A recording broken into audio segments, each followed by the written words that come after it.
Hello, and welcome to the fourth episode of my podcast, Leia on the Line. I'm Leia Hartman, and welcome to my podcast.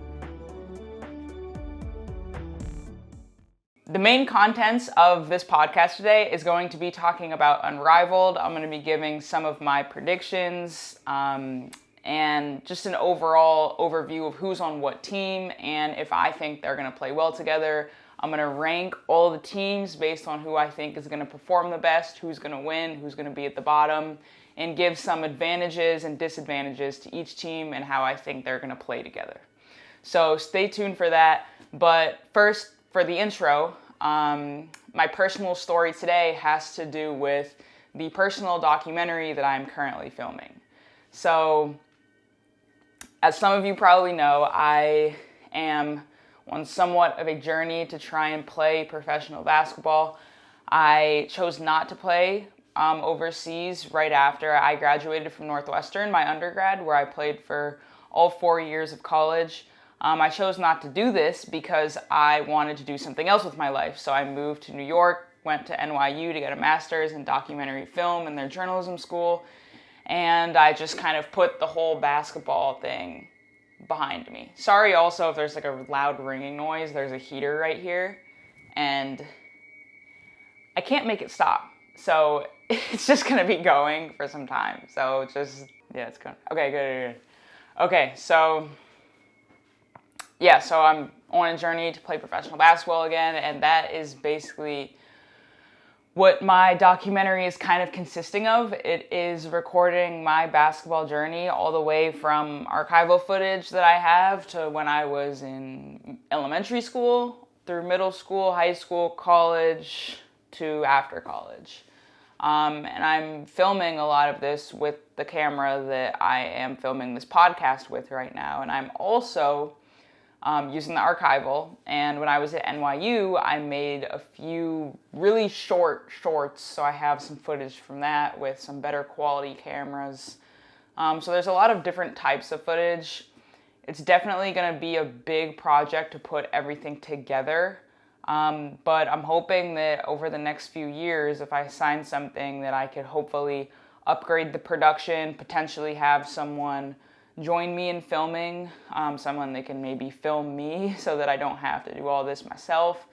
And especially for games, you know, I can't film myself. Like, I mean, setting up a camera is like, okay, but still, like, at that point, I might as well just use the broadcast because it's not going to be any zooming, you know, or anything super advanced. So, yeah, we'll see how that goes. But in the meantime, as I'm filming this documentary, I wanted to talk about some of the challenges that I've faced and some of the differences that I feel in doing this personal story versus a lot of the documentary work and journalism that I've done thus far has been about another person. So I, find a subject and write it on them or film them.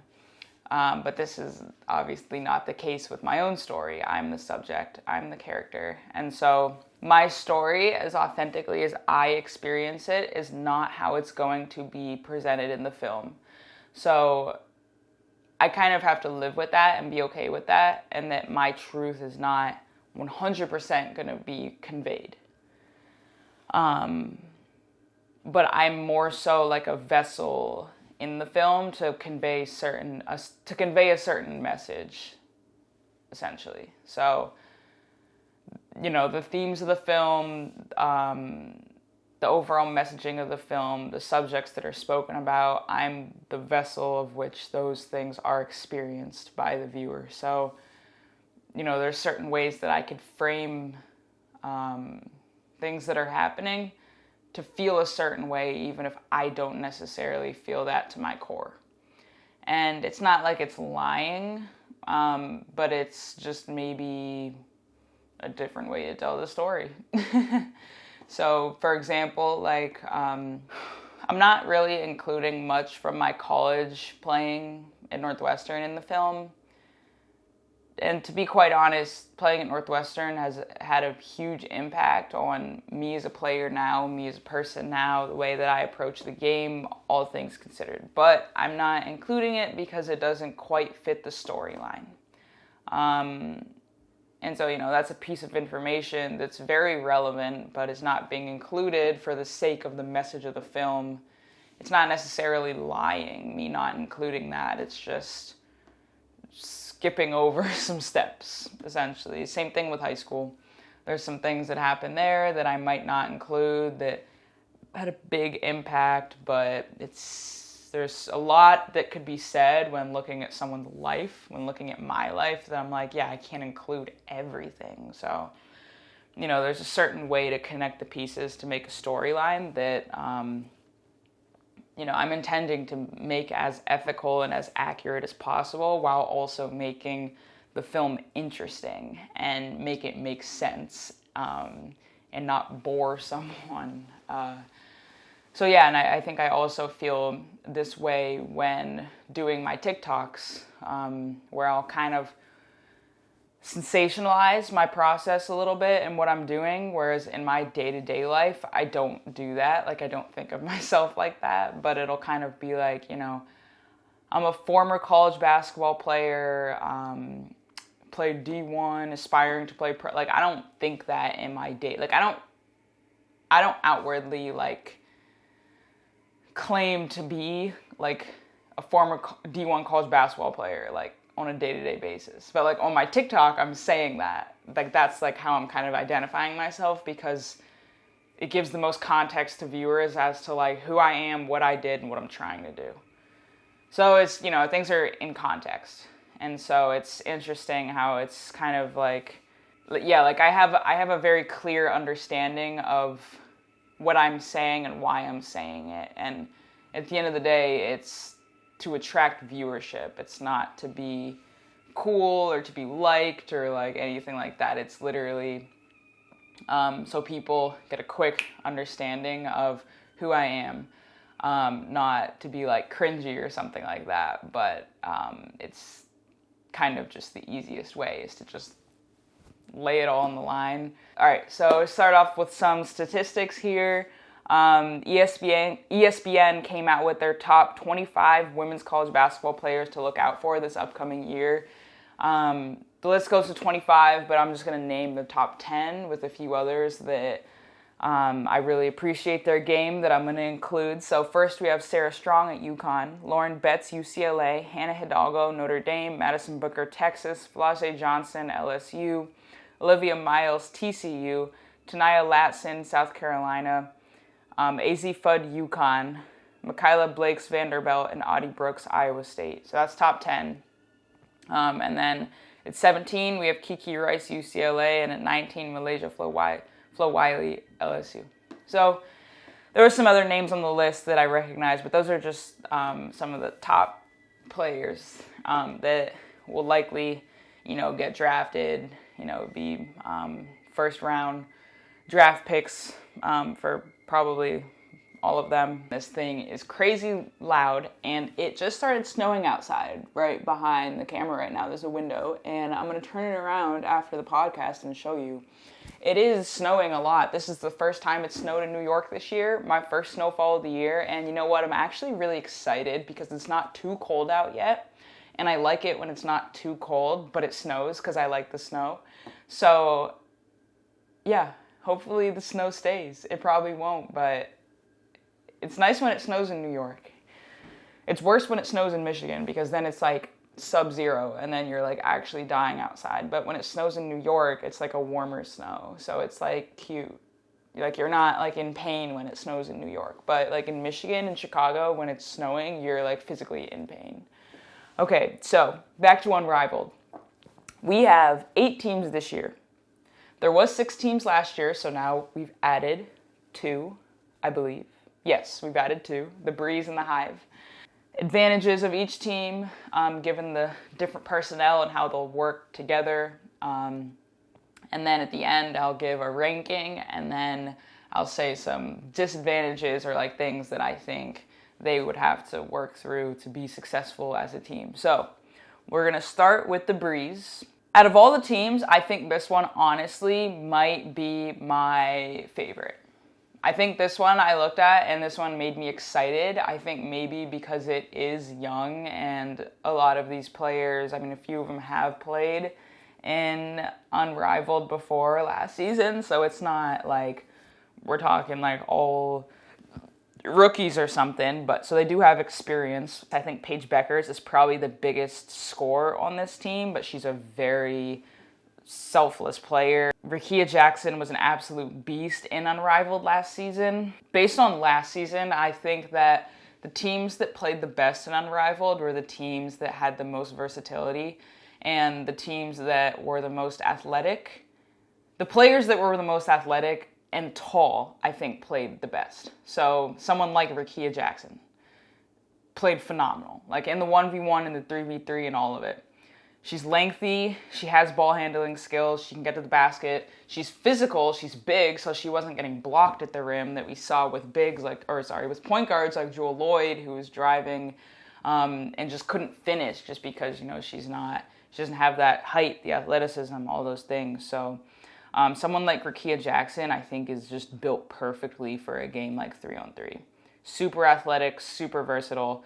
Looking at in the post, also, this team, the Breeze, I think has a huge advantage because with Cameron Brink, Dominique Malonga, kind of similar players in terms of stature. They're both tall, lengthy, thin, super athletic, can block shots.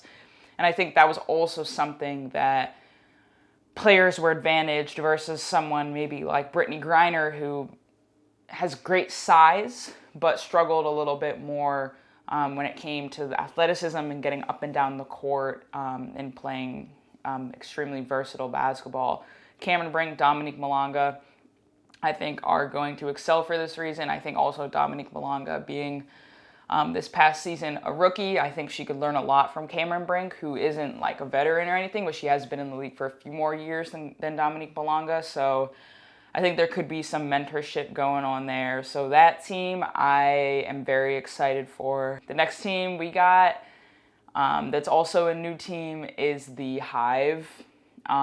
This team I am also, I think, equally as excited to watch because of their speed. I mean, I think this is the fastest team out of the whole league this year, but also I think compared to any team last year, this is also the fastest team. I was wondering if they did this on purpose, making it like the Beehive, because bees are like super quick or whatever.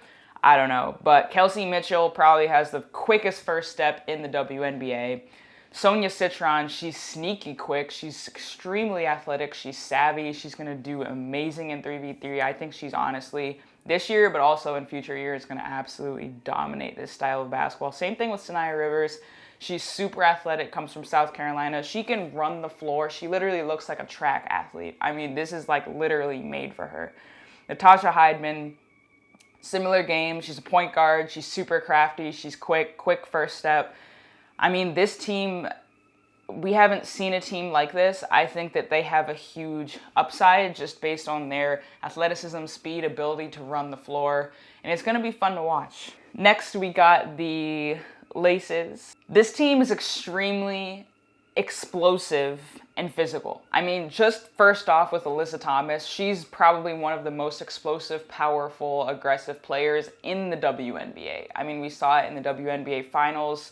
She had a very controversial play that was not technically called a foul, that some people think might be a foul in a game of the WNBA Finals. Alyssa Thomas excelled in transition for being a big. She's extremely crafty. She's able to make reads in transition. She's able to use her size. She doesn't necessarily, blow past people, but she is very crafty as a post. And I think, again, for something like 3v3, you have to be crafty as a post player. You have to be versatile, and she brings that to the table. I think Naz Hellman, similar in the post. She is very versatile. Jordan Canada adds a great point guard presence. Brittany Sykes really excelled in Unrivaled last season. She was a great scorer. She's very quick. I think this team overall, including Jackie Young, who just came off a great WNBA season, she played She plays with the Las Vegas Aces, and they just won the WNBA 2025 championship, so I think this will be an exciting team to watch as well.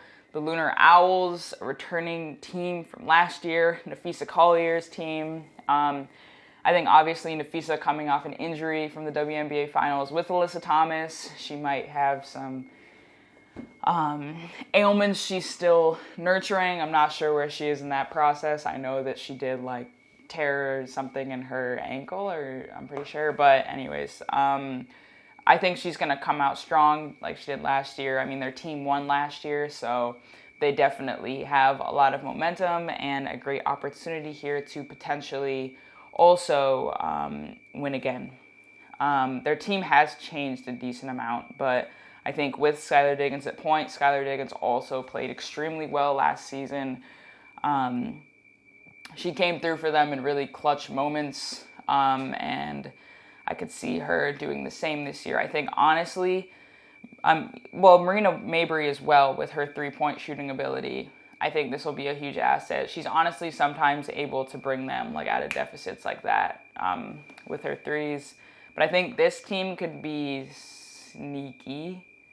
Yeah, this team could, I think, it's a very solid group that I think could be top 2-3. A really solid group here with the Mist. Alana Smith, who was a co-defensive player of the year this past season with Asia Wilson. In the post, again, she is extremely versatile. She can pretty much honestly guard any position if she needs to. Alicia Gray also had a great Unrivaled season last year. She is able to score pretty much at any level on command. She's extremely versatile.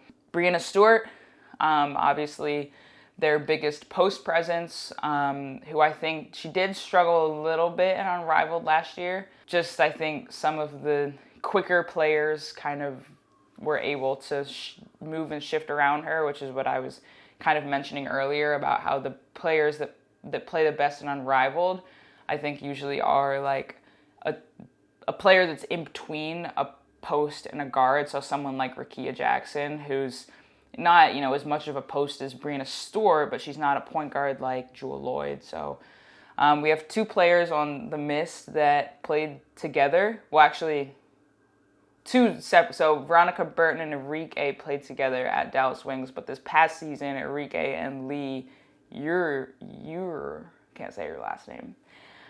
She's a Chinese player that played for the Dallas Wings this past season. They played together. So I think with this team being overall mostly new, those three having played together, I think will add some, maybe some familiarity. Maybe some of these other players have played together too. I'm just not aware of it. But lastly, I think honestly their most important asset on the Mist team is point guard, who I played with in college, Veronica Burton, who I think for this past season with the Valkyries has just been a huge asset for them, like in terms of leadership, in terms of just controlling the pace of the game. Obviously is great at ball handling and distributing. I think this is her first season in Unrivaled, and I think for something like 3-on-3, her game is very suited for that. She's not necessarily like a super tall, lengthy player, but I think she's extremely crafty, and she's very quick, which I think will play to her advantage. So yeah, I think overall this Mist team is set up for lots of success. The Phantom next. We got Dana Evans, who also played for the Las Vegas Aces, who's coming off a 2025 WNBA championship. And honestly, this team I think is pretty solid. They've got a lot of scorers: Natasha Cloud, Kelsey Plum, and Satu in the post. Satu also played great in Unrivaled last year. She's very athletic. Aaliyah Boston, a little bigger than Satu, but I think also will play great in Unrivaled this season. The last two, we've got the Rose, who I'm pretty sure were the runners-up last year. Audra Stevens. She was honestly one of my favorite players to watch last year in Unrivaled. She's just so versatile. Like, she's so tall, but she could knock down threes like no one else can. Like, it's just insane. So Audra Stevens, huge asset. Another name that stuck out on this roster, Lexi Hull, who is just extremely athletic, can do a lot. She's very scrappy. We saw her really help her team out last year in Unrivaled by doing this, by diving for loose balls, getting second chances, getting rebounds. She honestly should have been on the floor at most times just because of how hard she played and how athletic she is. I think also Chelsea Gray, Kalia Copper, both two extremely high-level scorers last year in Unrivaled that are both playing together. So we could expect a lot of production from that team. And lastly, the Vinyl. Another player that I think was one of my absolute favorites to watch last year was Ray Burrell. I think similar to Rickea Jackson, very similar, just kind of in between, like a super big and like a guard.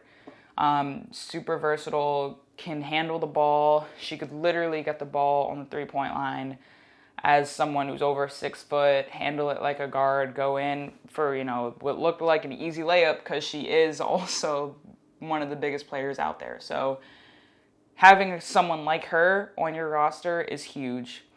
Similar thing with Ryan Howard. She's very solid. She's a great ball handler. She reminds me of Kobe a little bit. She can pull up from anywhere. She's an ultimate scorer. With this team also, Darica Hamby, same thing with last year. She's just able to get to the basket and finish from anywhere. And Courtney Williams on this team as well, who dominates in the mid-range. Last year, I believe she was playing with Nafisa Collier. Now she's not. So I don't think, none of these players on her team played for the Minnesota Lynx. So I think it'll be interesting to see kind of how she adjusts in Unrivaled without playing with someone she's played with before. Okay, so now I'm going to get to my ranking. So it's really hard to say. I mean, really, because it's like putting someone last is like, okay, but that's still a very solid team. So it's like very hard to like actually judge like who's first, who's last. Like, we haven't seen two of these teams before. They bring very different things to the table, these two new teams. So I'm like, it seems like it would work out, but I don't actually know. We don't know. It's 3v3. Like, this is totally different basketball. So given all of that, I'm going to start from bottom to top. Bottom, I have the Laces. So that is with Alyssa Thomas. The reason I put them at the bottom, again, just from watching last year, I think the people that excel in this are the teams that have the most tweeners. Someone between a big, a Brittany Griner, and between a point guard, a Dana Evans. Somewhere in between that. Like, you can't get, blocked every time, if you're too little and, not quick enough. But you're also, like, if you're big, a true 5, and it's hard to do anything else, those people also struggled. So someone that's kind of in between this. And they don't, Alyssa Thomas, I think, is kind of in between this, but not truly. So that's why I have them last. But then again, like, Alyssa Thomas is like so elite that it's like, okay, I'm putting them last, but like I actually don't think, I don't know, it's hard to say. So they're last. I think next I'm going to put the Phantom for the exact same reason. I think Satu Sabuli played great last year, but she's probably the only one that I specifically remember playing like that and being able to really elevate. So for the same reason as the Laces, I have them down there. Next, I have the Hive. This is one of those things where they're so quick that I'm like, yeah, like maybe they will be higher. Because again, I don't think we've seen a team quite like this, but we just haven't seen it before, and it is so different. Like, they are so heavily quick that I'm like, do they not have like enough of like a big presence like in the post or something to like kind of even that out? Like, is all quickness gonna work as a disadvantage to their team? It could, and we haven't seen it, so I'm just uncertain. So for that reason, I'm putting them next at 6. Next at 5, I have the Vinyl. I think that 3 of these players, very elite in Unrivaled and have proven it. Ray Burrell, Ryan Howard, Dorica. I mean, they're at 5, so they're pretty much almost halfway. Could they be higher? Yeah. I mean, the one right above the Vinyl, I have the Owls with Nafisa Collier, Skylar Diggins. These 2 could be interchangeable, I would say. I could put the Vinyl before them, before the Lunar Owls. The Lunar Owls, they won last year, so that's... I mean, I don't think they're going to be last, but they do have a very different team. And I'm not sure if their team looks as strong as it did last year. Other than Nafisa and Skylar, I'm not exactly sure. So, again, we'll see what happens. I could just be totally wrong and they win the whole thing because they have Nafisa Collier, but we'll see. At number 3, I have the Breeze, who, again, this is kind of a risk, but I just think with Rakia Jackson, Cameron Brink, Paige Beckers, Kate Martin, a super solid player, they have potential. Now that I'm thinking of it, actually, though, maybe I would put them lower. Maybe I would put them at... Okay. I've updated my order. This is what I'm going with. So, the Breeze are 5, because I just think they are younger and newer. So, I think they'll do well. 5, I think, is pretty good. I mean, there's only 8 teams, so I think they'll do 5, but I think that they could have some things to work out. 4, I think, is going to be the Vinyl. 3, I think, is going to be the Owls, just based off of experience. They are a newer team, but still, I think that they will supersede that. 2, I have the Rose. And 1, I have the Mist. Now I'm actually starting to overthink that too, and I actually think the Rose is going to go number 1. I'm going to put Rose number 1 and Mist 2. So, Mist I have 2. I think defense in the post, huge asset. Versatility in the post. Alana Smith, I think she'll bring this. I think with their point guard presence, Alicia Gray, top scorer. Arike as well, top scorer. Brianna Stewart, post presence. I think that these are all very solid pieces, and I think that all these players are very mature and will work well together. Some of them have played together. I just think they'll be able to figure it out. I think number 1, the Rose, because of their elite scoring ability, and honestly, Stevens. I think Stevens might carry the Rose. Lexi Hull, she's going to get every scrappy play. I think it's going to absolutely infuriate other teams to not have a player like her. And then Shrika Austin in the post, who also I didn't mention earlier, but yes, last year she was an absolute force to be reckoned with in the post. It was insane. So now, a few quick disadvantages. We've got the Breeze, who, again, they're young, lack of size in the paint. They have height, but not necessarily like a strong, bigger player. So that maybe could be a disadvantage. It might not be. I think we'll have to see how in 3-on-3 it actually plays out differently than 5-on-5. With the Hive, again, very quick. Will that be enough? With the Laces, I think, Brittany and Jordan seem to be their only true, really quick players. So, for example, if we're matching up the Hive with the Laces, speed against strength, but it's 3v3 full court, I'm going with the faster team. So, for the Owls, they're coming off a win, but the team changed, so will they be able to make up for that? The Mist, they have a few big-time scorers here, so Alicia Gray, Arike, Brianna Stewart as well. So are they going to mesh well together? I know that some of them have played together, which is good, because Arike shoots the ball a lot, and she cannot play with someone. I don't think it would be great for her to play with someone that also shot the ball a lot and had that expectation. So I think looking at this team, this seems like they should all get along in terms of ball movement, but I think at least with Veronica at the 1, the ball will be distributed, so that will be a way that they can combat that, but again, we'll see. The Phantom, I think this team is pretty solid, but I did put them low. And I think I just like kind of looking at the players, I just in my head cannot imagine them playing together. I'm just like, okay, yeah, Natasha Cloud coming off a great WNBA season, but Natasha Cloud playing with Kelsey Plum, playing with Dana Evans, playing with Satu Sabali, Aaliyah Boston, and Kiki Irfan, I don't know.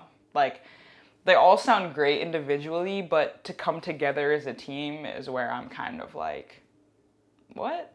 Like, I just don't see the vision as a whole team. But individually, I guess they're going to have to figure that out if they want to be successful. And then the Rose, disadvantages could be having a real strong distributing point guard like Veronica Burton. This team has a lot of scorers as well, so they're going to need someone at the point guard like her to be able to distribute that, someone who's quick. And yeah, I mean, last year they also had Angel Reese, who was a huge asset to them. They gained Shakira Austin, who also played phenomenal, so I don't think that'll be a huge issue. And for the Vinyl, I think versatility in the post, I think that was the main thing I was looking at. They have power, but three-point ability, will they be able to keep up with a team like the Hive in 3-on-3 full court? I don't think so. So those are my overall thoughts. Yeah, I guess it's like really hard to make these predictions, but I might update this list also. Well, no, I'm going to keep it for now, but I guess like when the season comes and they start playing, like maybe after like the first week or something, I'll look at how the teams look and then update my list based on that to see if I like hit the mark or if I'm like way off the mark or what. But yeah, Unrivaled starts in January, so we're only like a month and a half away, I think. So it's coming up. I'm pretty excited for it. And yeah, let me know what your predictions are. If you think I'm like totally wrong, if you're like, yeah, like I had a few good points, yeah, let me know. I'm going to actually put some more thoughts, some overall thoughts that I have in the description. So yeah, let me know. And thanks for watching today's podcast. Sorry, it was super one-dimensional. It was all about Unrivaled pretty much, but yeah, there's a lot to talk about with Unrivaled, so next week I'll mix it up a little bit, and thanks for watching.